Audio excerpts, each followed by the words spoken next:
ఈ ఉదాహరణలు దాదాపు నేను పనికిరాను.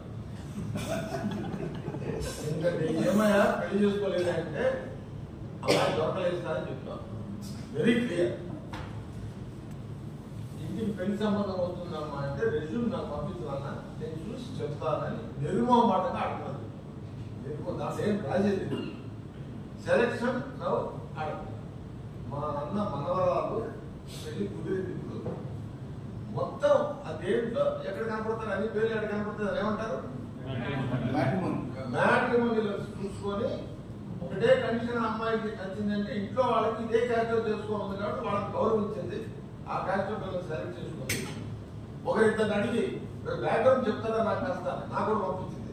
నేను వాళ్ళ గురించి చెప్తాను ఎంత పర్వాలేదు. వాళ్ళు మాట్లాడుతున్నారు ఫోన్లో. నేను 3 పేర్లు ఆమెకించింది. ప్రయారిటీలు ఇది నంబర్ 1, నంబర్ 2, నంబర్ 3 వీటిలో వరుస క్రమంలో ఫిక్స్ చేయాలి. ఫస్ట్ క్లియర్ అయితే ఫస్ట్ క్లియర్. మీరు ఇంక 4 చూడడానికి లేదండి రూల్. ఆ ప్రకారం క్లియర్ అయింది.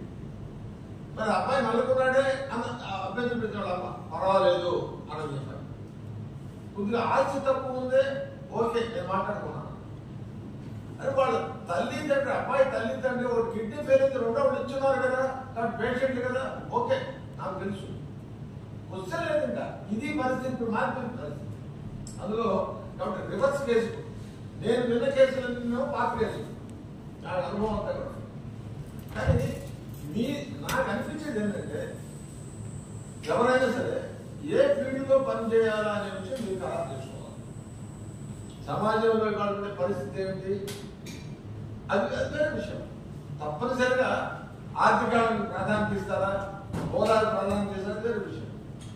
పర్టికులర్ గా సోషల్ ఫీల్డ్ లో పనిచేయాలన్నట్టయితే ఇందులో ఆనందాన్ని పొందగలిగితే మాత్రమే ఈ ఫీల్డ్ లో కంటిన్యూ కావాలి. జీవితంలో కాదు, ఆనందాన్ని ఈ పనిలో పొందగలిగితే నా వలన 100 కుటుంబాలు ఎలిపెట్టాయి, 1000 కుటుంబాలు నేను మేలు చేయగలిగాను అనే ఆనందాన్ని మీరు పొందగలిగితే మాత్రమే ఈ ఫీల్డ్ లో ఉండాలి. లేకపోతే మంచి ఉద్యోగం తీసుకుని తీసుకుకోవడం పెట్టుకోవడం నా ఉద్దేశం. నంబర్ 1. నంబర్ 2 సార్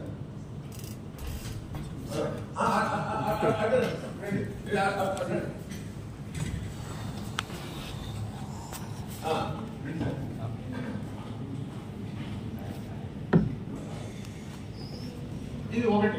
రెండవది, మీరు ఒకవేళ ఈ ఫీల్డ్ లో ఉండదలుచుకుంటే, నేను సోషల్ ఫీల్డ్ సంబంధించి మాట్లాడుతున్నాను, ఇదే ఫీల్డ్ పట్ల అభిరుచి ఉండేటువంటి ఒక అమ్మాయిని మీరు ఎత్తుకోవాలి. అమ్మాయి అయితే అబ్బాయిని తీసుకోవాలి.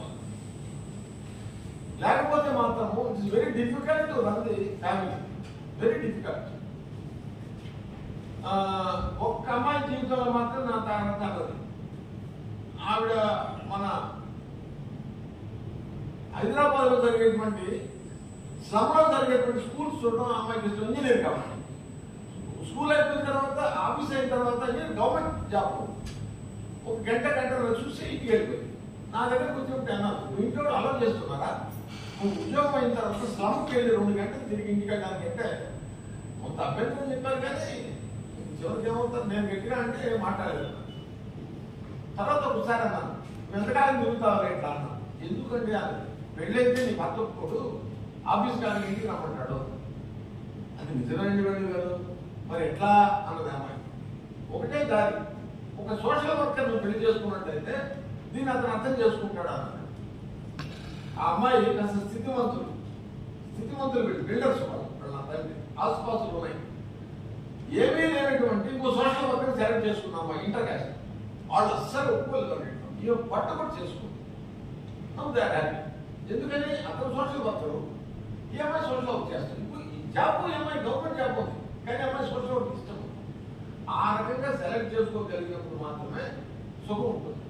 లేకపోతే వెరీ డిఫికల్ట్. వాళ్ళ యాస్పిరేషన్స్ వేరే ఉంటాయి.